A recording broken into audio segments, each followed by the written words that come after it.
हाय guide, मेरा नाम चंदन पटेल है और आप सुन रहे हैं अपना YouTube channel wellness India channel, जिस पे मैं आपको एक कहानी सुना रहा हूँ, जिस कहानी का नाम है बिलीनियर बॉय। तो आइए दोस्तों, आगे की कहानी सुनाते हैं।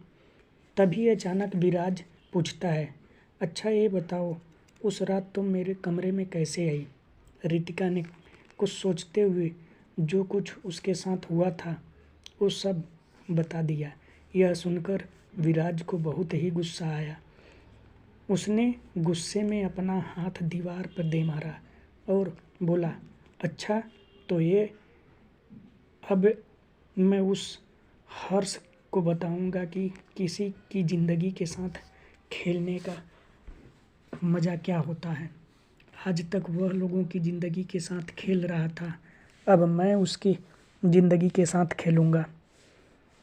जब मेरी गाड़ी से तुम्हारा एक्सीडेंट हुआ था, उसके बाद मैंने तुम्हारे बारे में पता किया था, तो मुझे पता चला कि वह तुम्हारा दोस्त है।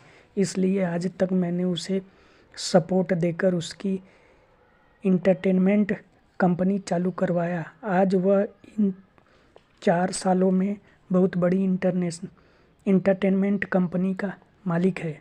उसकी कंपनी का नाम है डिवीज़न एंटरटेनमेंट कंपनी, और तुम्हारी बहन मेघना आज उसके कंपनी की टॉप 5 मॉडल में से एक है। आज उसका एक अलग ही स्टेटस है, पर वह हमारी इंटरटेनमेंट कंपनी विराज इंटरटेनमेंट कंपनी पूरी दुनिया की नंबर 1 इंटरटेनमेंट कंपनी है। हमारे आगे उसकी कंपनी का कोई अस्तित्व नहीं है। रितिका की हालत इन 4 सालों में काफ़ी अच्छी हो चुकी थी और विराज उसका इतना ख्याल रख रहा था कि धीरे धीरे वह चलना भी स्टार्ट कर दी थी।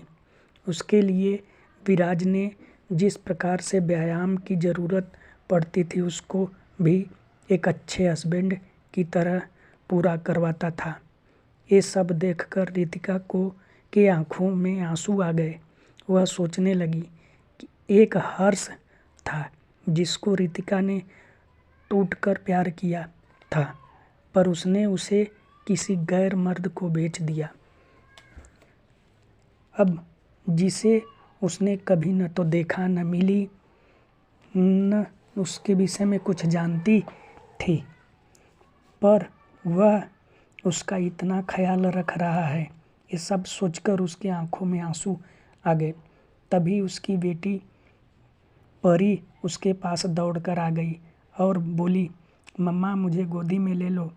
अपनी इतनी प्यारी बेटी को देखकर और उसके तोतले शब्दों को सुनकर रितिका सब कुछ भूल गई और उसे गोदी में उठा लिया। तभी विराज वहाँ आ गया।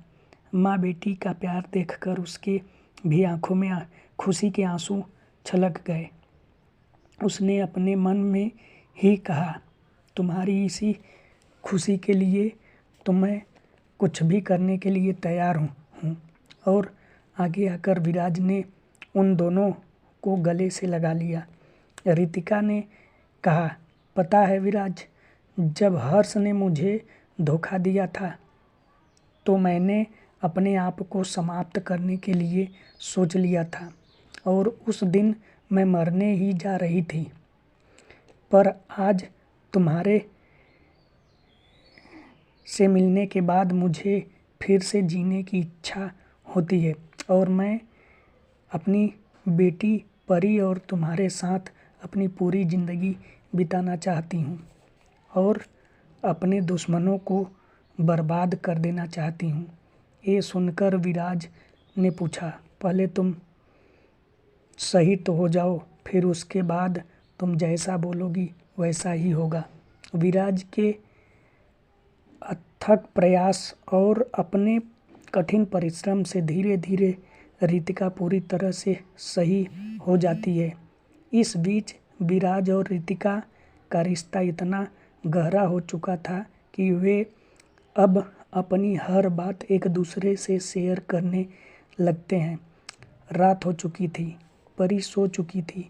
विराज और रितिका अपने बेडरूम में अपने बिस्तर पर लेटकर एक दूसरे की बाहों में बाहें डालकर आपस में बातें कर रहे थे। विराज बोला, तो आगे क्या करने का प्लान है रितिका ने कहा, मैं सोच रही थी कि किसी इंटरटेनमेंट कंपनी में इंटरव्यू देकर मॉडलिंग से अपने कैरियर की शुरुआत करूं। विराज ने कहा, ये तो अच्छी बात है, पर उसके लिए तो अपनी कंपनी है, किसी और कंपनी में क्यों?